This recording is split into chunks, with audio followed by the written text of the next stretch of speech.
روی تصویر گرافیکی از سمت راست اسم جهانگیر مجیدوف رو میبینیم و از سمت چپ باشد ورزشگر برزیلیا مارسلو گومز.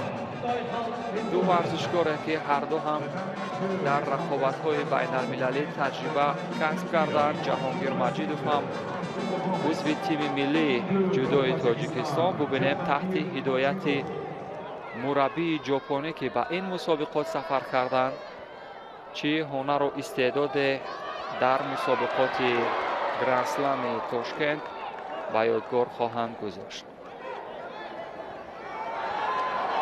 ببینید این هم همون درصد فیصدهایی که با اوچیماتا مورد نظر جهانگیر مجیدوف در حال اتفاق افتادن بود. مخلصان زیادی تاجیکستانی که در محل برگزاری هستند از سالن اسم جهانگیر را به زبان میارند و جهانگیر گفته او را تشویق میکنند.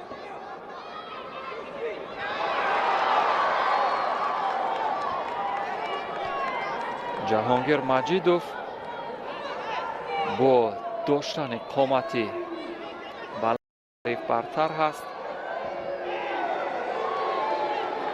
یک مرتبه جهد کرد تا همون اصول دوست داشته اش رو مورد استفاده قرار بدهد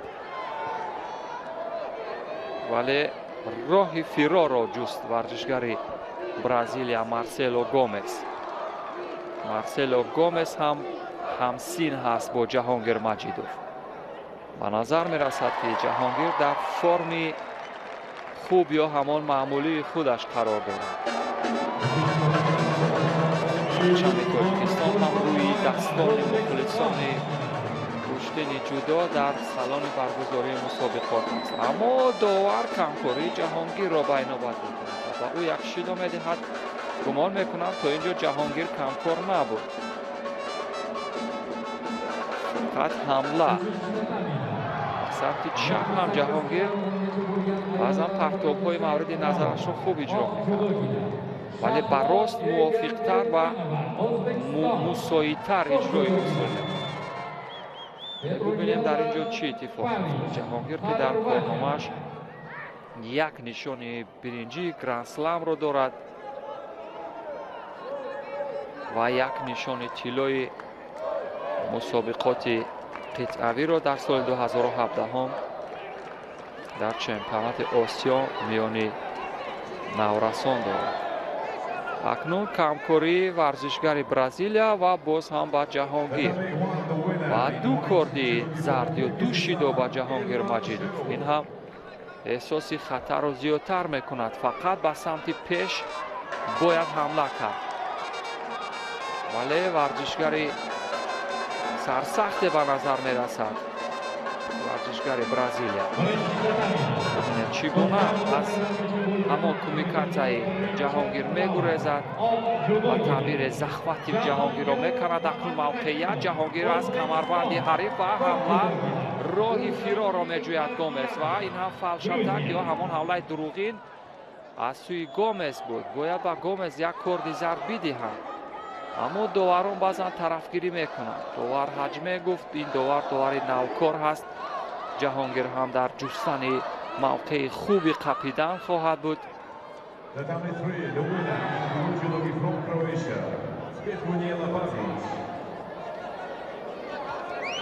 و یک تومای نگه که در مد نظر جهانگیر بود. 47 ثانیه تا پایان وقت معمولی.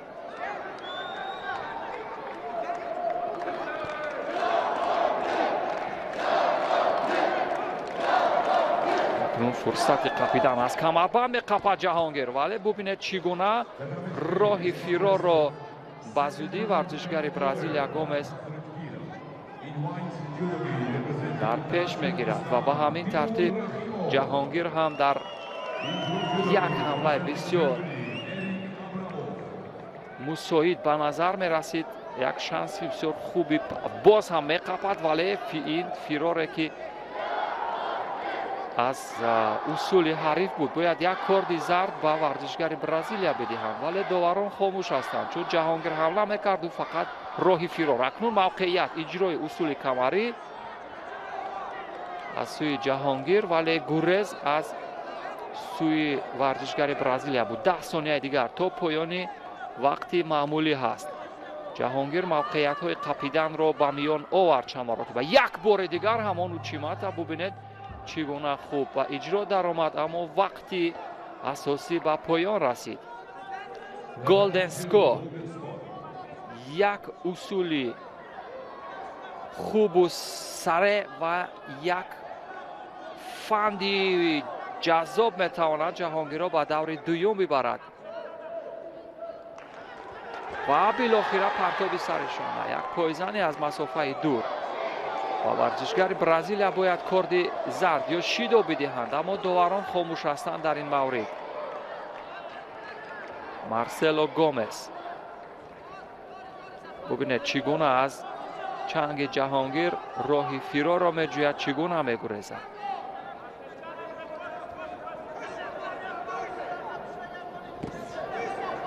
ببینید اکنون به هر نوعی که بود با دو زانو بالای تته میزد. اصولش اجرا نشد ولی به هر حال این حرکات تاکتیکی هستند. شود نشود باید اجرا کرد. هر نوع حرکات، هر نوع بندهای فاخره را اجرا کرد تا خود را در نزد داوران حداقل فعال نشان داد. اکنون ببینید چگونه هرچی باد و باد میگوید ورزشگر برزیلیا اجرای اصول میکند.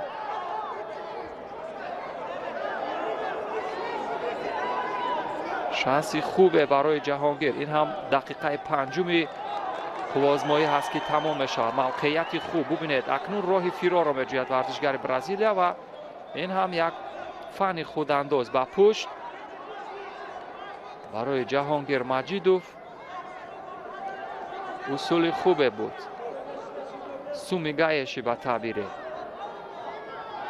اما اتفاق نیفتاد. اکنون موقعیت از بخش سراپا سمت چپ گریبان حریف. اکنون از کمربند او با این ترتیب یک کارت زرد یا یک شیدو به ورزشگر برزیلیا باید بدهند و نتیجه برابر شود. داوران خاموشند. به نظر میرسد طرفگیری میکنند ورزشگر برزیلیا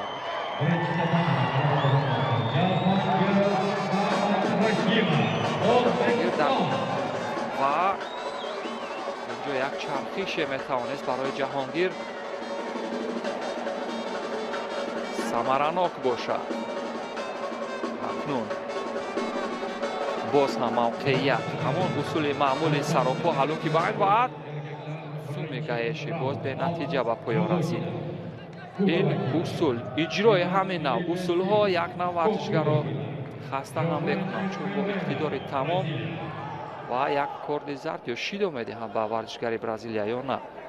در صورت شیدو دادن نتیجه برابر می شود و جهانگیر هم یک نفسی تازه خواهد گرفت و رقابت را ادامه خواهد داد.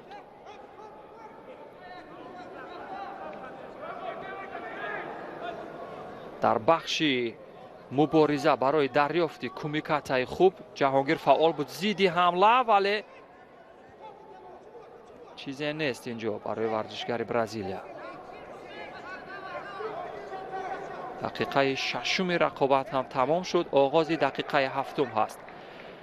باز یک شانس خوبی دیگر برای جهانگیر تا خود را فعالتر وانمود کند ولی ببینید چگونه اجرای اصولی به هدف و تعبیر کوچه بازاری کرد گومز. به نظم و به ربط بود ولی این هم فنی توموی نگه از سوی جهانگیر مجیدوف به نظر می رسید. داور هم حجمه می گوید یکی از رقابت های طولانی مدت را جهانگیر مجیدوف سپری می کند. موقعیت هرچی باد و باد مسافه نزدیک شود هم اجرای اصول و با سمت چپ اکنون دو مراتبه مارسلو هم خسته شده است. و مارسلو یک کارت زرد باید بدهد. ببینید چگونه خستگیش رو ظاهر میکند. نمیتواند هیچ حرکات فنی. بله ببینید بالاخره با مایسدو یک کار با مارسلو یک کارت زرد یا شید و نتیجه برابر می شود. اکنون شانس جهانگیر برای رسیدن به دور دوم و این هم زیدی حمله با این ترتیب. ببینید چگونه جفت پای حریف رو مورد حمله قرار داد. یکی از جذابترین اصول ها را به اجرا در آورد جهانگیر مجیدوف و بالاخره با یک ایپان بسیار جذاب و دیدنی کاساتو گاک حریف را غافلگیر کرد و جهانگیر به دور دوم می رود. احسن، این هم یک تاکتیک ویژه بود که جهانگیر در برابر ورزشگر برزیلیا به کار برد و به دور دوم رفت.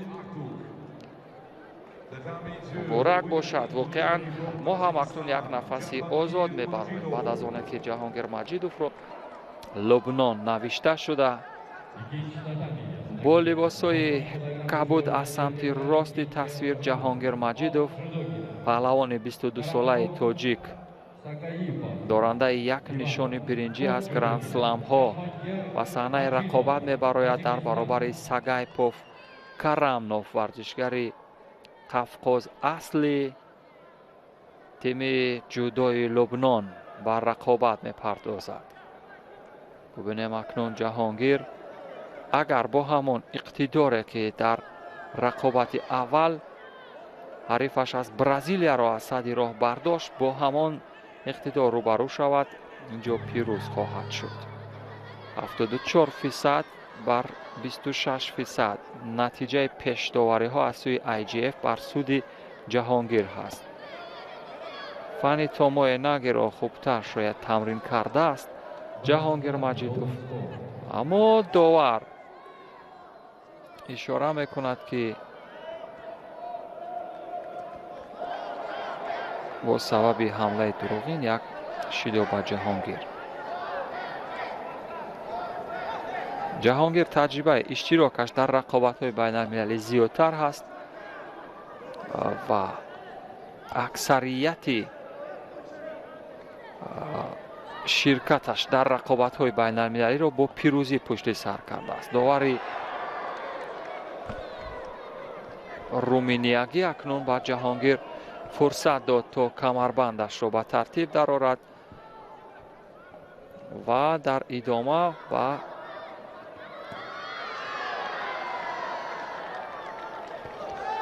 اما اینجا یک وزر ببینید چگونه استفاده اما ایپان میگوید داور ایپان دادن.